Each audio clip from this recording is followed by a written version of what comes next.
Absolutely, Zazie. Hey, congratulations for the bad guys here. Thank you.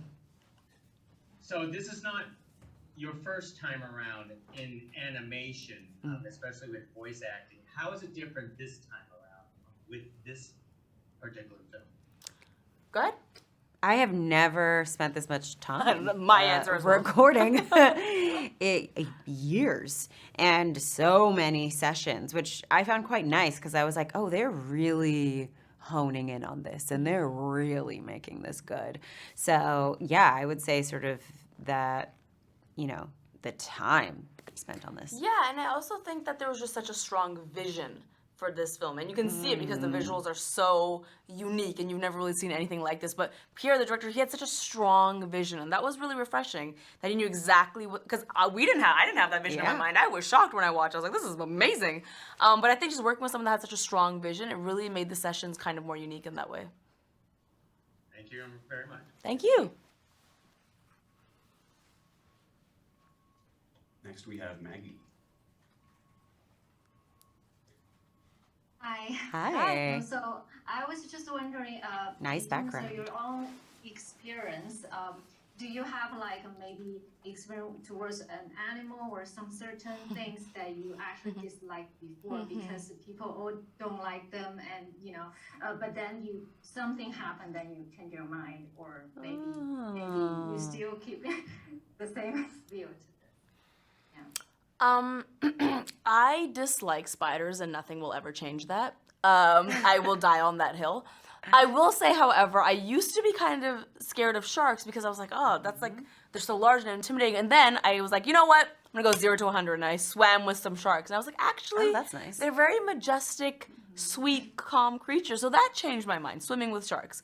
Don't know if I would do it again. Actually, I would do it again. I like spiders, never again. I would never swim with spiders. Yeah, don't. Oh, I don't want that. That visual is not nice. For me, I actually grew up quite afraid of dogs. I didn't have like dogs as pets. I grew up with cats as pets. We've been talking about cats a lot today. Yeah. And cats and dogs just have a very different way of communicating, and I just never understood dog communication. And the barking and I was just like, I don't know what to do with this. But then I started getting just like exposed to more, particularly pit bulls, and it's completely shifted my whole point of view on dogs. I think you just need to have an assertive energy, and they just follow your energy, and they're so loving and kind. And I think so many dogs, like pit bulls, for example, are categorized as these aggressive creatures, but they're not. They're actually really wonderful mothers, and they're very caring and loving, and it's all about how we train them and how we're handling them. And so, yes, I have changed my mind about dogs. Wow. I love them. Good to know. Thank you.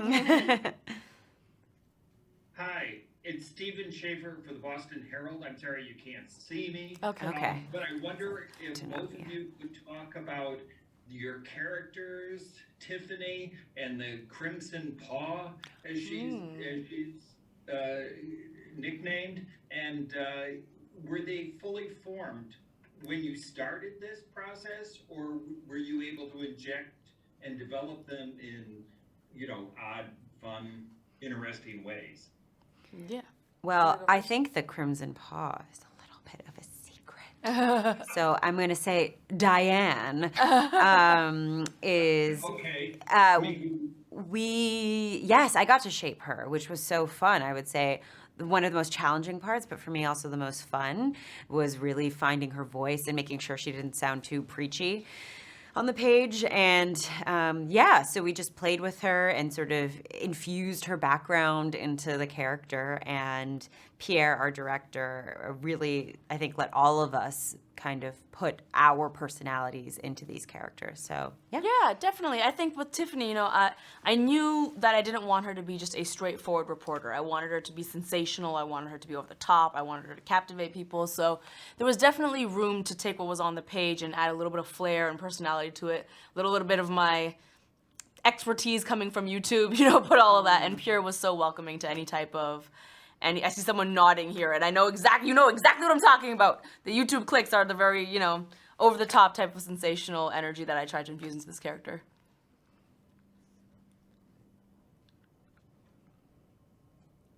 Okay, bye. I think it's my turn. Hello, I'm Rito from the Philippines. In terms of creating character, how different is the satisfaction you get from animation compared to live action or on cam? That's an interesting question, the satisfaction. Yeah.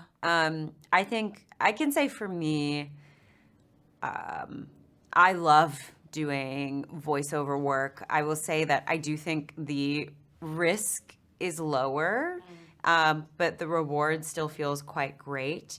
But then in comparison to like live action, where if I see a finished project of mine, I feel so vulnerable, and then if it works out, it's such a kind of wild euphoric high, and then if it doesn't work out, it's a devastating low.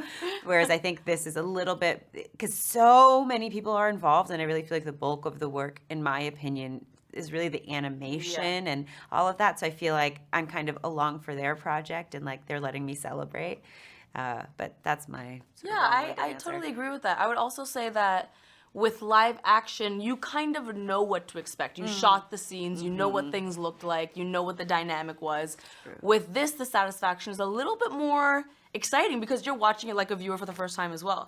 You don't know what the sets look like, you don't know what the other characters look like, you're seeing all this unfold, and it's kind of, whereas when you shoot live action, you don't really get that surprise factor. You don't get to be wowed like everybody else. With the animation, you do. It's also interesting to see how they interpret the physicality of your character. Yes, exactly. Because they add all these things that you didn't do. Right. And so, or maybe you did, like they take things, because they take video of you, and so they maybe take snippets of that. But I find that surprising. I was like, oh, they made Diane Right, like this kind exactly. of fox.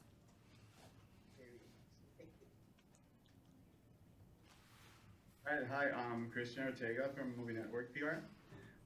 So going with the same topic of the previous question, I wanted to ask you, what are the challenges of playing such complex and layered characters only with your voice?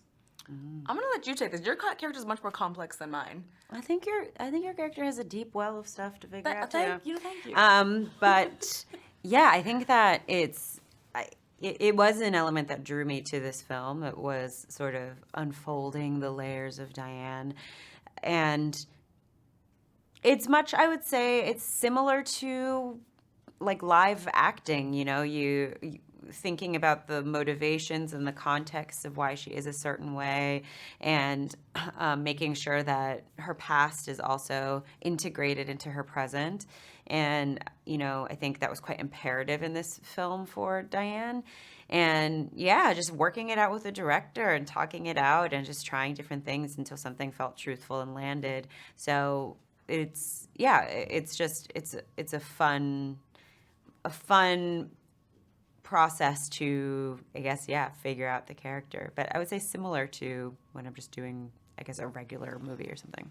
Yeah, I think for me, I wanted to make sure that Tiffany wasn't just like surface level evil. Like she wasn't just being like, I have an agenda and I'm gonna say this stuff to make these people seem like I wanted it to be deeper than that. I wanted it to seem like she actually believed that stuff, and it was motivated by her desire to be like a really good reporter and to be first on the scene, and that's why she prides herself so much in like breaking the story and getting that headline. And so I wanted it to be motivated in that, so that you could kind of see her point of view, that this is not just someone who is here to paint people as the bad guys, is that her success is kind of tied up with these headlines as well. Hey, my name is Felix Caraballo.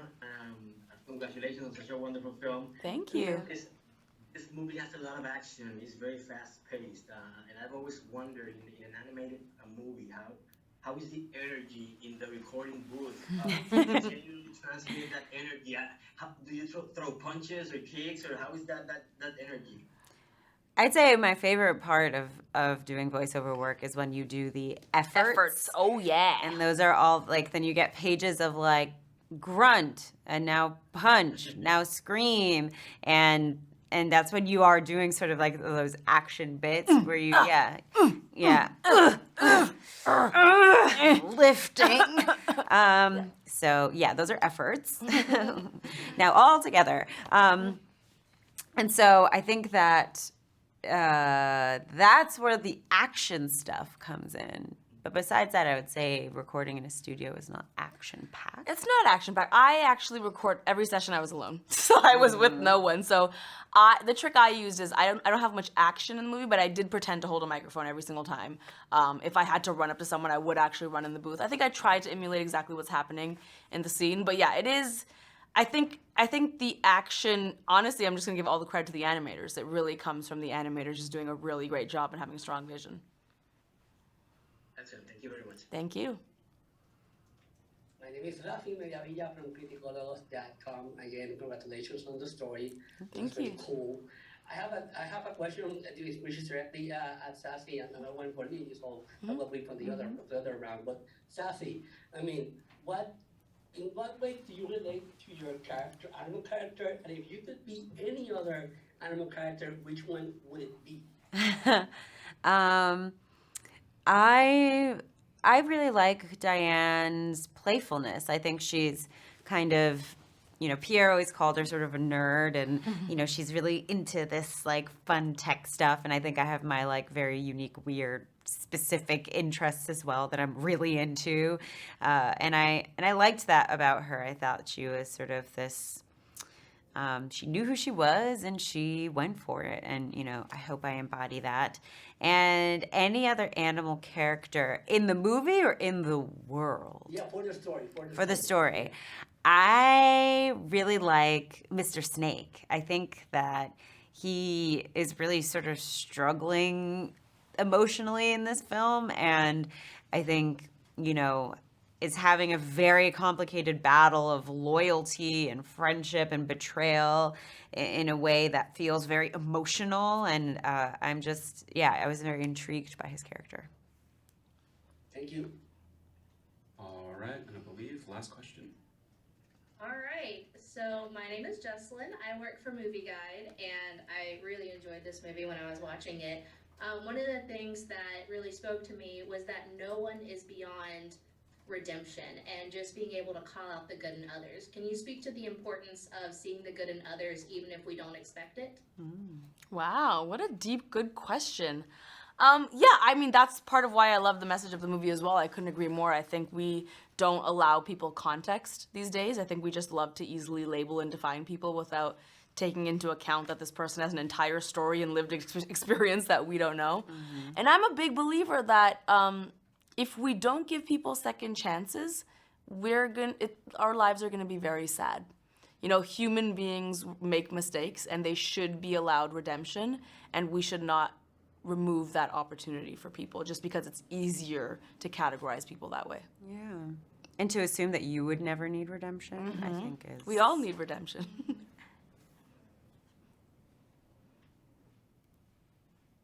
All right, I guess that's it. Thank Cool. you guys. Thank you. Thank you.